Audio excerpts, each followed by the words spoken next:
Os lle ofyn i chi'n gyntaf, beth yw'ch argyffiadau chi o'r cynllun yma heddi? Mae hwn yn cynllun ffantastig. Mae'n amlwg bod y gymuned yn dod at ei gilydd yn cael ei gefnogi gan Clwb Criced Morgannwg. Mae Hugh Morris fel brifweithredwr, mae fe wedi dod, mae pawb yn cael ei ddwylo'n brwnt wrth bod nhw'n gweithio ar y gymuned. Mae hwn yn cynllun ffantastig. Mae fe'n gynllun uchelgeisiol hefyd yn dod?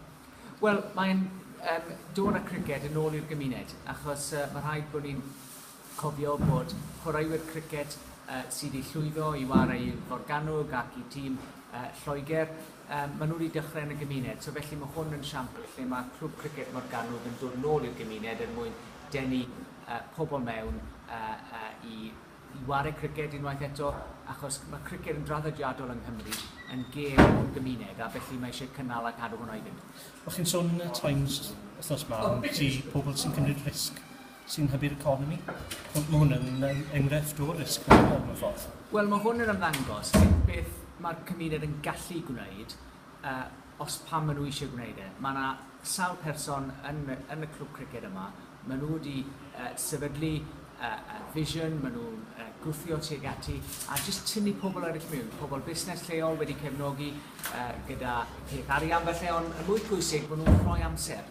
Maen nhw'n rhoi amser er mwyn peintio'r lle, er mwyn adfywio'r lle yn gyfan gwbl, a mae hwnna'n ymddangos i'r gymuned bod pawb eisiau i'r clwb criced llwyddo, a mae hwn yn esiampl falle o'r big society, achos mae hwn yn dod yn ei gilydd lle bod y gymuned yn gweithio ar gyfer llwyddiant y gymuned.